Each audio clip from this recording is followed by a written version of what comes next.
Welcome back, and still on tourism, we're delighted to be joined over the phone by Mr. Mohamed Abdel Aziz, the tourism expert. Good afternoon, sir. Good afternoon. My sincere greeting to you and to all the viewers. Right, it's our pleasure also having you with us, sir, over the phone. Egypt is usually marked as a must-see country around the world. Why is that, and how do you see this? Let me explain first that we should be really proud to be Egyptians. Our country is a destination full of opportunities and mysteries to see, to visit, and to live also. We do possess a diversity of numerous types of tourism that might include classical tourism, convention tourism, therapeutical tourism, and religious tourism as well, the Holy Family journey, and thousands of old mosques that is not available in any other place in the world. Meanwhile, Egypt's location is really considered as a prime location, facing Europe from the Mediterranean, which is a very good advantage to attract European tourists easily. Egypt also is full of beaches, holiday in the Red Sea area, in popular destination like Sharm el-Sheikh and Hurghada. In my opinion, Egypt enjoys a mild climate as well, almost stable all over the year. And one of the landmarks that is in Egypt only are the people. Egyptian people are very well known by their hospitality and generosity and their warm, welcoming smile, which is very essential when dealing with tourists. Egypt is also a travel destination that caters for every budget and is suitable for everyone to come. Right. Well, sir, the Ministry of Tourism is targeting new markets to attract tourists from all over the world. How do you see the Ministry of Tourism efforts in order to attract new markets and new types of tourists to Egypt? Look, we used to say that if we are not planning, then we are planning to fail. In my opinion, a priority list including the top producers market should be implemented in order to highlight our aims. A national marketing plan should be developed by the Ministry of Tourism and the Egyptian Tourism Authority, and to be meanwhile coordinated with the private sector as well to guarantee the execution of this plan. The involvement of the private sector will generate out-of-the-box ideas that might change the whole image. The collaboration of the authority and the ministry and the private sector will surely increase the opportunities and meanwhile coordinate the efforts to keep the existing producers market, and in the near future will also attract new ones. Sir, how do you assess tourist flow into the country, and do you believe that the classical tourism is back on track? Of course, of course. Firstly, let me say that 2023 is looking like one of the most fruitful times for the tourism industry. After more than 2 years of recovery and adaptable change to travel, we are looking at a more normal future now in 2023. Expectations are to see around 30% increase according to the World Travel and Tourism Council. And regarding the classical tourism, I can assure you that it is back to the correct track, and demand is increasing gradually. I was myself in Luxor and Aswan since less than 2 months ago, and the volume of business was really above the expectations. Sir, historically the easiest way was traveling through the Nile, even during the Pharaonic era. Now Nowadays, we have the Nile Cruises between Luxor and Aswan. How do you see these cruises in attracting foreign tourists to Egypt and enjoying the Nile view throughout the way from Luxor to Aswan? I am one of the people who are fond with the Nile and with the Nile Cruises. And believe me, Nile Cruises is a unique and incomparable experience. It is a sort of a combination of a journey through the time that can take the tourist into the past and mix it with the present. Meanwhile, it might be a romantic journey also for honeymooners and wedding anniversaries as well. A new thing that is available now are the dahabiyas, and which is a sort of small boats that can people go through it through the Nile, and I think that this will be an excellent choice for the wealthy families as well.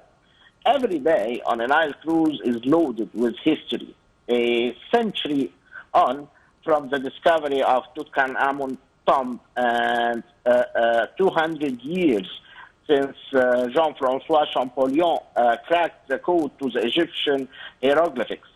Egypt's extraordinary story, I think, will continue always to be untold. Right. Sir, the whole world is awaiting the inauguration of the Grand Egyptian Museum in Egypt. Now, how far do you think the GEM or the Grand Egyptian Museum will change the tourism map in Egypt? In fact, I used to call it, as I do consider, the fourth Egyptian pyramid. I do believe that it will increase the possibility of the inter-regional tourism from other cities to Cairo, especially after the opening of the Sphinx Airport, in order not to miss visiting one of the modern and largest museums all over the world. It is situated on around 117 acres, claims to be the biggest archaeological museum on the entire globe, the largest architectural competition in the history, with a combination of pieces that can never exist in any other place of the world. Right. Sir, the Tourism Ministry has a plan or a policy of integrating beach tourism with cultural tourism. How far do you see this policy in attracting more tourists to the country? As a matter of fact, this strategy was supposed to be implemented since a long time ago. As, in my opinion, it is considered,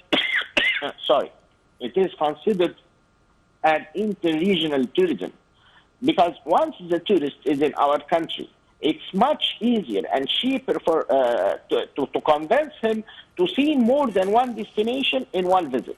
And I think this approach will be very beneficial for the tourism industry in the time being. Right.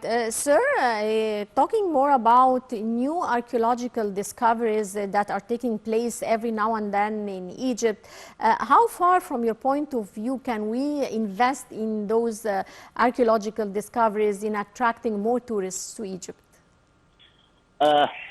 Egypt, our country, will never stop impressing the world.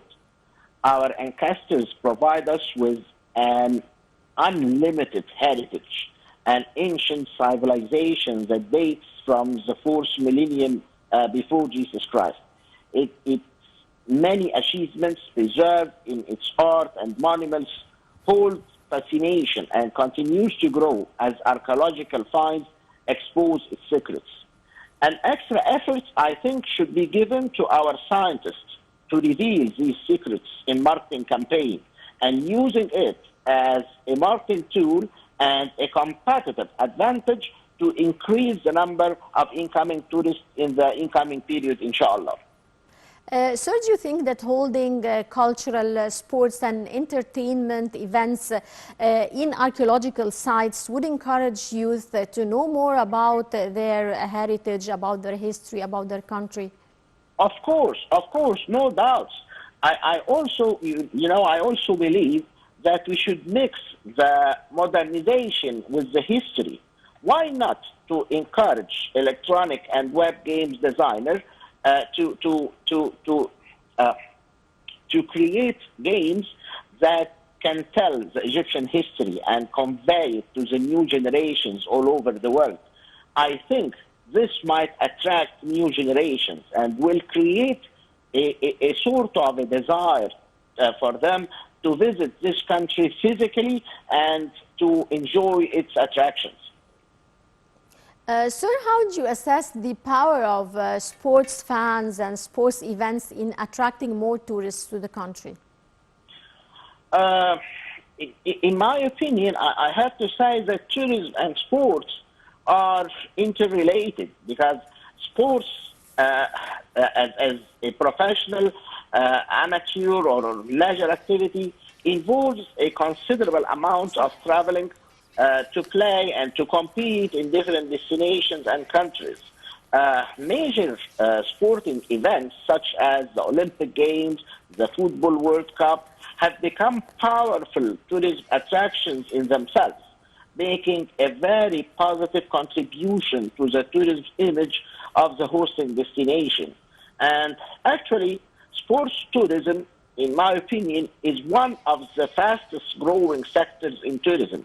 More and more tourists are interested in sports activities during their trips, whether sports are the main objective or travel.